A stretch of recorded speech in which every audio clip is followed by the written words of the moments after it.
দেন, না হলে মা বোন আপনার দাঁড়িয়ে থাকে এদিক থেকে আপনার সামনের দিকে চলে আসেন, মা দাঁড়িয়ে থাকবেন না, আপনার এই দিক দিয়ে সাইড দিয়ে আপনার চলে আসেন সামনের দিকে, দাঁড়িয়ে থাকবেন না। আর মা বোনদেরকে খাস করে বলবো আপনারা একটু আগিয়ে আসেন, অনেকজন মা বোনেরা দাঁড়িয়ে আছে, দেখতে খারাপ লাগে, আপনারা চলে আসেন, একটু আগিয়ে আসেন, তাহলে যেন ভালো লাগে। এবার দূর করেন আল্লাহ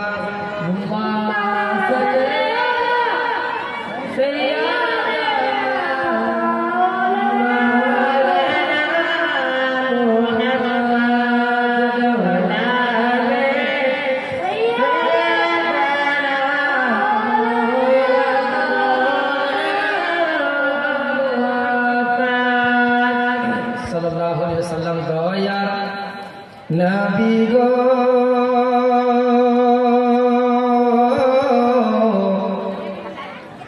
কোন দেশেতে আছো জাগিয়া দয়ার নবী গো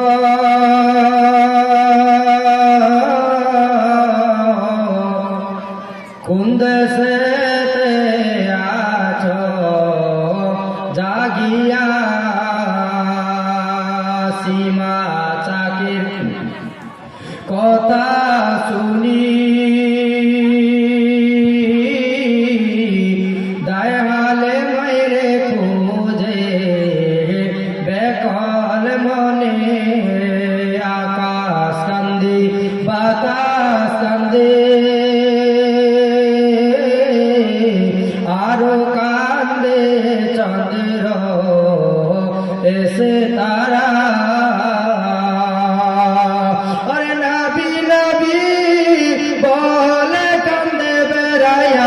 পাই না কেন তোমারে, কেন গেলে দুনিয়া চারিয়া দয়ার নবী গো কোন দেশেতে আছো জাগিয়া বলবো শুনছো কথাটা 100 টাকা করে দেন, তখন 100 টাকা করে আপনার কমিটি তো করে দেবেন গো, 100 টাকা করে আসেন, 100 টাকা করে আসেন, গজল ইনশাল্লাহ আসেন, বেশি চাপ দেবো না, আমার মেন বক্তা আছে উনিও তো চাইবেন কি বলেন, বেশি চাপ দেবেন, ওনাকে যা দেবেন ওনাকে দেবেন, 100 টাকা করে খালি আসেন, 5 জন করে 100 টাকা করে আসেন, তো দেখি 100 টাকা করে নাই। সীমা চাকের কথা শুনি দয়ালে মাইরে খোঁজে বেকল মনে আকাশ কান্দে বাতাস কান্দে আরো কান্দে চন্দ্র এসে তারা।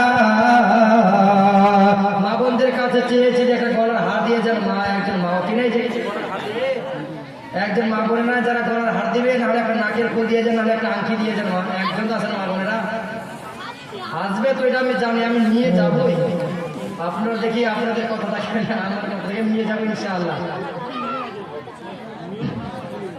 আকাশ কান্দে বাতাস কান্দে আরো কান্দে চন্দ্র এসে তারা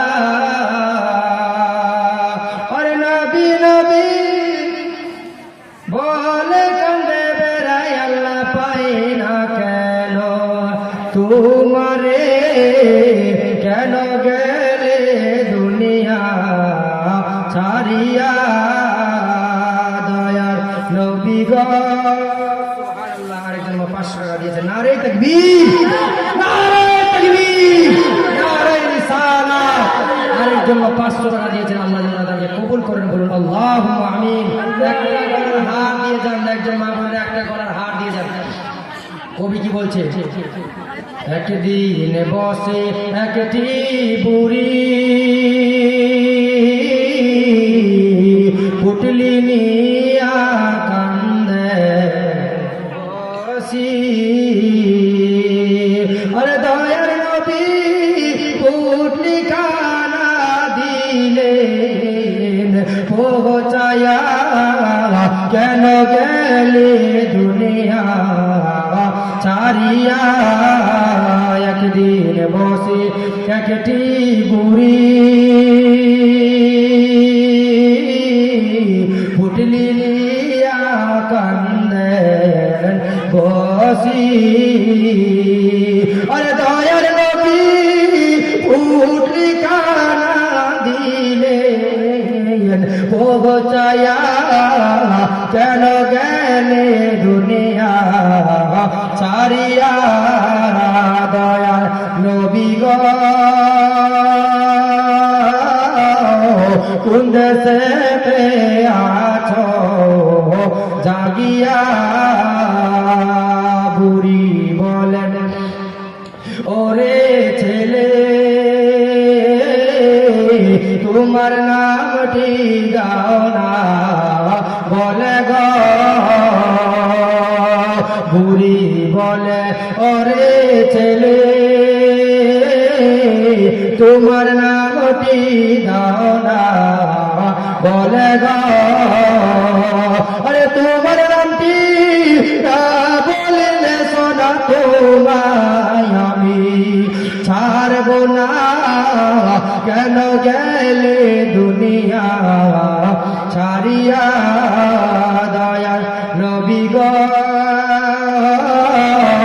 কোন দেশেতে আছো জাগিয়া নবী বলেন ওরে মাতা যার ভয় আসলে পালায়া নবী বলেন ওরে মাতায়া যার ভয় আসলে পালায়া ওরে আমি তো সেই দয়ার নবী নামটি আমার মুস্তাফা কেন গেলে দুনিয়া ছাড়িয়া শেষ জন্য বলে দিই তারপরে সেটা মা বাবার ঘটনা শোনাবো বুড়ি বলে ওরে ছেলে কে বা তোমায় কারা বলে গো বুড়ি বলে ওরে ছেলে কে বা তোমায় কারা বলে গো আরে যদি পারো তোমার কালমা শরীফ দাও না আমায় পরায়া কেন গেলে দুনিয়া ছাড়িয়া দয়ার নবী গো কোন দেশেতে আছো নিরালায় বুঝলাম আমার নবী মুস্তাফা সাল্লাল্লাহু তাআলা আলাইহি ওয়াসাল্লাম যেদিন দুনিয়ার বুক থেকে বিদায় নিয়ে নেবেন আল্লাহর ফেরেশতা জিবরিল এসে বললেন ইয়া রাসূলুল্লাহি ইয়া হাবিবাল্লাহ নবীজি আল্লাহ তো সবই জানেন তারপরেও জানতে চাই নবী গো আপনি এখন কেমন আছেন আমার নবী বললেন জিবরিল আমি ভালো না আমার শরীর এখন যেন অসুস্থ মনে হয় আবার চলে গেলেন আবার দ্বিতীয় দিন এসে বলেন ইয়া রাসূলুল্লাহ আল্লাহ সবই জানে তারপরেও জানতে চাই নবী গো আপনি এখন কেমন আছেন আমার নবী বললেন জিবরিল আমি ভালো না আমি যেন অসুস্থ অনুভব করছি আবার দ্বিতীয় দিন চলে গেলেন আবার তৃতীয় দিন আল্লাহর ফেরেশতা জিবরিল মালাকুল মউত আজরাইলকে সঙ্গে নিয়ে এসে বলেন ইয়া রাসূলুল্লাহ ইয়া হাবিবাল্লাহ নবীজি আল্লাহ সবই জানে তারপরেও জানতে চাই নবী গো ওগো নবীজি আপনি কেমন আছেন আমার নবী বলেন জিবরিল আমি অসুস্থ অনুভব করছি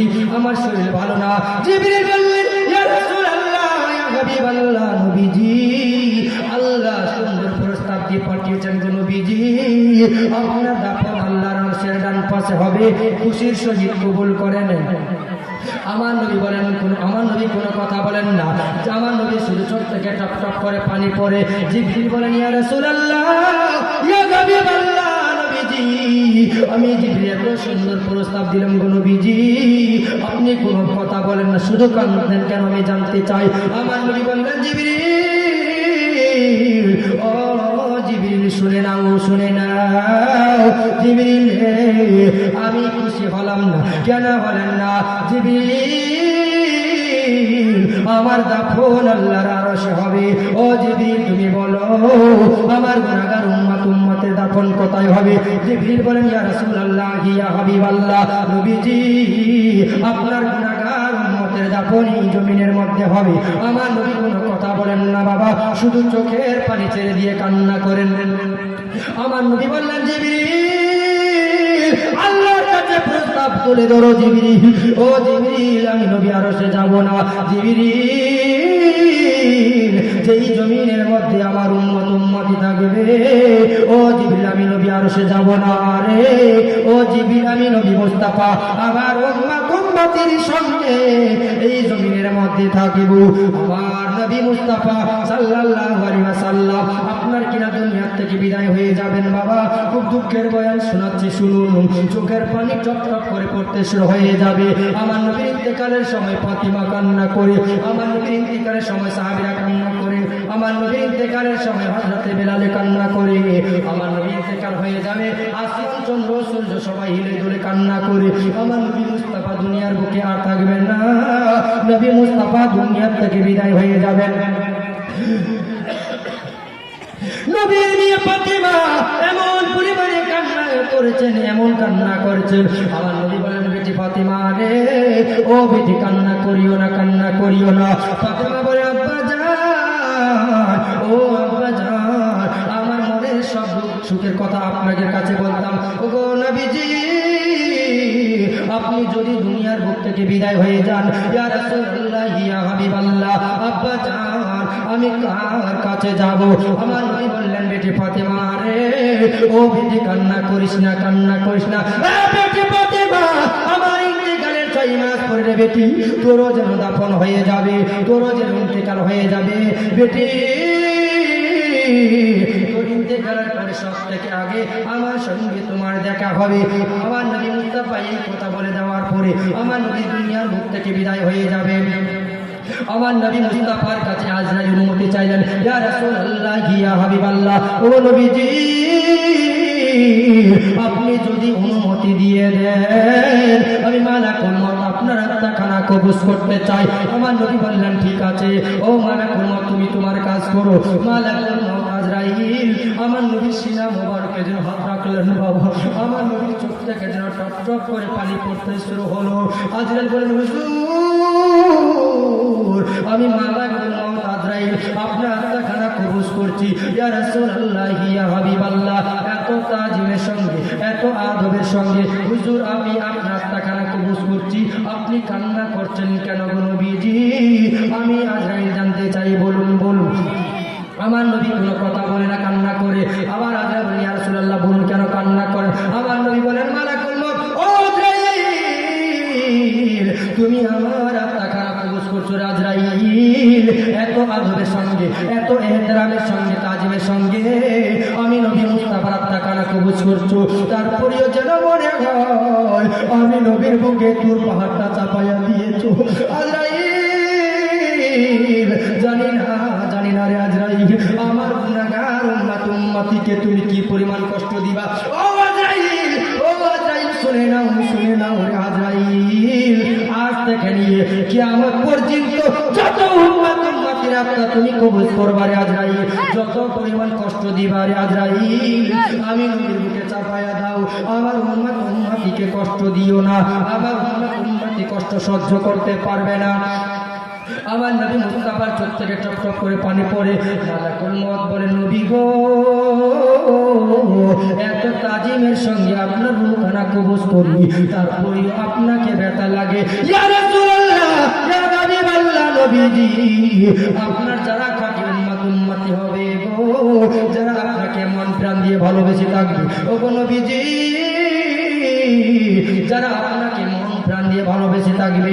ইয়া রাসূলুল্লাহ ইয়া হাবিবাল্লাহ কচি কচি বাচ্চারা যেমন মায়ের স্তন থেকে দুধ পান করতে করতে ঘুমিয়ে যায়, ইয়া রাসূলুল্লাহ ইয়া হাবিবাল্লাহ নবী গো ও গো নবীজি আমি মালাকুল মউত আজরাইল ওইভাবে যেন আত্মাখানা কবজ করব, তারা টেরও পাবে না। জোরে বলুন না সুবহানাল্লাহ।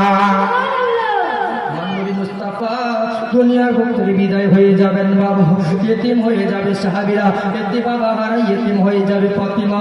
ফাতিমা হযরত নয়নে কান্না করছেন, এমন পরিমাণে কান্না করছেন, আমার নবী দুনিয়ার বুক থেকে বিদায় হয়ে যাবে, নবী বিদায় হয়ে যাবে, বিদায় হয়ে যাবে, নবী নাই নাই নাই, দুনিয়ার জমিনে আর থাকবে না, আমার নবী দুনিয়ার বুক থেকে বিদায় নিবে গো। নবীর ইন্তেকালের সময় আসমান কান্না করে, জমিন কান্দে, কি দারুণ বিধি বিধি রে কি দারুণ বিধি বিধি রে আমার, হায় নবীজির ইন্তেকালে কাঁদালেন বলে রে আমার, নবীজির ইন্তেকালে, নবীজির ইন্তেকালে কি দারুণ বিধি বিধি রে আমার। খুশি হয়ে আমাকে 100 টাকা দিল, আল্লাহ তাকে কবুল করে, বলো আমিন। কি দারুণ বিধি বিধি রে আমার, হয় না বিধির ইন্তেকালে কবুল করুন, বলো আমিন। কাদালেন সকলে রে আমার, নবীজির ইন্তেকালে, নবীজির ইন্তেকালে আসমান কান্দে, জমিন রে কান্দে, চন্দ্র সূর্য হেলে রে দুলে, নবীজির ইন্তেকালে, নবীজির ইন্তেকালে, হায় নবীজির ইন্তেকালে কাঁদালেন সকলে রে আমার। হাজী সাহেব দিয়েছেন, আল্লাহ তাকে কবুল করুন, আমিন। নবীজির ইন্তেকালে আসমান কান্দে, জমিন রে কান্দে, চন্দ্র সূর্য হেলে রে দুলে, নবীজির ইন্তেকালে মা ফাতিমা বসিয়া কান্দে, চোখের জলে ঘুমালো ভিজে, নবীজির ইন্তেকালে, নবীজির ইন্তেকালে মা ফাতিমা বসিয়া কান্দে, আবাজির ইন্তেকালে রে আমার, নবীজির ইন্তেকালে হযরত বিলাল বসিয়া কান্দে, নবীজির ইন্তেকালে রে আমার, নবীজির ইন্তেকালে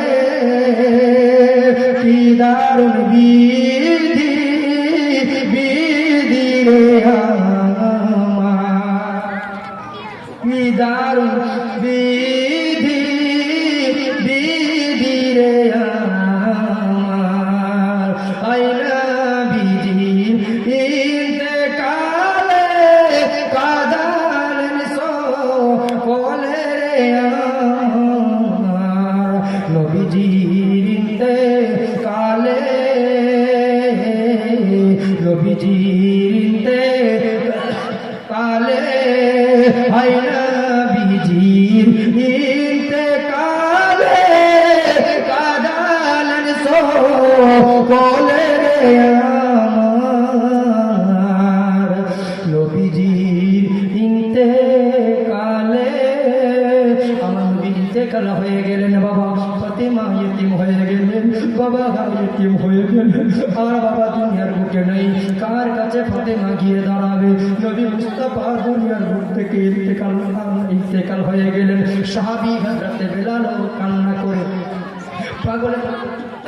পাগলের মতো কান্না করে, হযরতে বেলালে গাছি কান্না করে, না না বেলাল আর মসজিদে আজান দিবেন। বেলাল পাগলের মতো হয়ে গিয়েছে, নবী নবী করে কান্না করে, বেলাল আর মদিনায় আজান দিবে না। কি রে বেলাল মদিনায় আজান দিবি না? হযরতে বেলাল রাদিয়াল্লাহু তাআলা আনহু একদিন মসজিদের মধ্যে আজান দিচ্ছিলেন। আজান দেওয়ার সময় হযরতে বেলাল রাদিয়াল্লাহু তাআলা আনহু যেন আজান দেওয়ার সময় হযরতে বেলাল আজান দিতে দিতে দিতে দিতে আজান আর যেন বেলাল দিচ্ছেন না। হযরতে বেলাল আর আজান দিচ্ছেন, আজান ছেড়ে দিয়েছে। হযরতে বেলাল রাদিয়াল্লাহু তাআলা আনহু এবার আজান দেওয়া বন্ধ করে দিল। কি রে বেলাল আজান দিবি না? বেলাল বলে, না না আজান দিব না, কারণ আমি যখন আজান দিতাম আমার নবীর দিকে তাকিয়ে তাকিয়ে বলতাম আশহাদু আন্না মুহাম্মাদার রাসূলুল্লাহ। আমি বেলাল নবীর দিকে তাকিয়ে তাকিয়ে যেন আজান দিতাম। এখন আমার নবী মুস্তাফা দুনিয়ার বুকে নাই, আমি বেলাল আর যেন আজান দিব না। অনেক লম্বা আলোচনা বাবা, বলতে গেলে বেলালের জীবন বলতে গেলে রাত কেটে যাবে। এদিকে জামানা বলতে চেয়েছিলাম, হযরতে বেলাল দুইটা কথা বলে দিয়ে হযরতে বেলাল রাদিয়াল্লাহু তাআলা আনহু এবার আপনারা কি করলেন? আর আজান দিবে না। বেলাল রাদিয়াল্লাহু তাআলা আনহু এবার কি করলেন? একটা পুটলি নিয়ে আবু বকরের সামনে এসে হাজির। আবু বকর, ও আবু বকর বিদায় দাও, বিদায় দাও। আবু বকর, আমি আর মদিনায় থাকতে চাই না, আমি সিরিয়ার মধ্যে চলে যাব। কেন রে বেলাল, কি হয়েছে তোর বলো, তোমার কিসের অভাব বলো, প্রয়োজন হলে বাইতুল মাল থেকে কিছু ধার্য করে দিব। বেলাল বলে, না না না রে আবু বকর, আমার কিছুর অভাব নাই। এই আবু বকর, আমার শুধু একটা জিনিসের অভাব রে আবু বকর, তুমি বলো পুরা করতে পারবা কি? আবু বকর বলে, কি বলো বলো? আবু বকর সিদ্দিক বলে, ও আবু বকর। বেলাল বলে, ও আবু বকর শুনো শুনো, আমি আর মদিনায় থাকতে চাই না। এবার আবু বকরকে বলে, আবু বকর আমার শুধু একটা জিনিসের কমি। এই আবু বকর, আমি বেলাল যখন মসজিদের মধ্যে আজান দিচ্ছিলাম রে আবু বকর, ও আবু বকর, আমি আজান দেওয়ার সময় যেন আমি মসজিদে থেকে আজান যখন দিতাম আমি আমার নবী মুস্তাফার দিকে তাকিয়ে থাকতাম। এখন আমি নবীকে দেখতে পাই না, আমি আর যেন মদিনায় থাকবো না, আমি বেলাল এখন যেন সিরিয়ার মধ্যে চলে যাব। আবার হযরতে বেলাল এবার কি করলেন? পুটলিখানা নিয়ে সিরিয়ার মধ্যে চলে গেলেন। লম্বা আলোচনা দুইটা কথা বলে দিই, তারপর ইনশাআল্লাহ মাত্র জোরার ঘটনা বলবো। হযরতে বেলাল রাদিয়াল্লাহু তাআলা আনহু এবার কি করলেন? পুটলিখানা নিয়ে বাবা সিরিয়ার মধ্যে যেন চলে গেলেন। সিরিয়াতে গিয়ে কিছুদিন কেটে গেল, কেটে যাওয়ার পর বেশ 6 মাসের মতো কেটে গেল। আমার কিতাবে পাওয়া যায় 6 মাস পরে বেলাল যেন স্বপ্নের মাঝখানে দেখতে পাই, স্বপ্নের ঘরে দেখতে পাই, হঠাৎ করে যেন বেলালের স্বপ্নে দেখে আমার নবী মুস্তাফা ডাক দিয়ে বলেন, কি রে বেলাল, কি হয়েছে তোর? ও বেলাল, কি হয়েছে তোর বলো বলো রে বেলাল, আজ থেকে 6 মাস হয়ে গেল আজান দেও নাই। ও বেলাল, আমি আজ থেকে 6 মাস ধরে তোমার আজান শুনি নাই, তোমার কণ্ঠের আজান শুনি।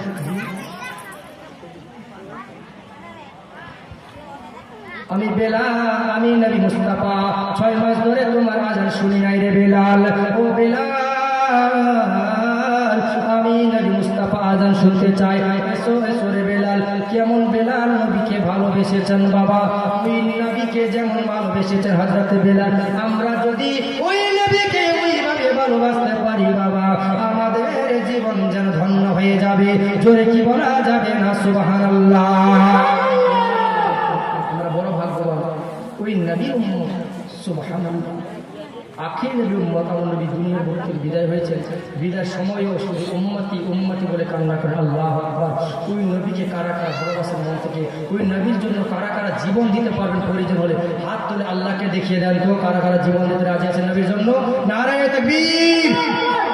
যারা নবীর জন্য জীবন দিতে পারবেন প্রয়োজন হলে পরে, নবীর জন্য জিহাদ করতে রাজি আছেন, ইসলামের জন্য জিহাদ করবেন, প্রয়োজন হলে নবীর জন্য নিজের জীবনটা ত্যাগ করতে হবে, এমন বান্দা কারা কারা হাত করে আল্লাহকে দেখিয়ে দেন তো নারায়ে তাকবীর, নারায়ে তাকবীর, নারায়ে রিসালাত। আমার নবীর নবীর সম্মান নিয়ে কেউ যদি টানাটানি করে প্রয়োজন হয়ে নিজের জীবন দিয়েও আমার নবীর সম্মানকে বাঁচাতে হবে। এর নাম হলো ঈমান। জোরে বলুন সুবহানাল্লাহ। আপনাদের একজনের কাছে শুধু চেয়েছিলাম বাবা 5,000 টাকা আমার নবীর মোহাব্বতে।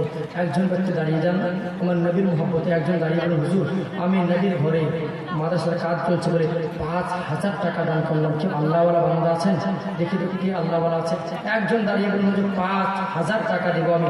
আর মায়েদের দিকে মা বোনদের কাছে একটাই চাইবো, মা বেশি যদি না পান 500 টাকা করে একটা কোরআনের হাতে 300 টাকা করে দিয়ে যান। তো মা 300 টাকা করে মা দিয়ে যান। 10 জন ব্যক্তি 10 জন মা দিয়ে যান। আর বোনদের কাছে চাইবো যে যদিও না পারেন বোন টাকা পয়সা দিতে একটা গলার হার আমার নবীর মোহাম্মদকে দিয়ে যাও। মা ফাতেমা তো জহরার ভালোবাসা অন্তর রেখে একটা গলার হার দিয়ে যাও বোন। আমি দোয়া করবো শেষটামে মা ফাতেমা তো জহরার জীবনে শোনাবো কিছুক্ষণ ইনশাআল্লাহ।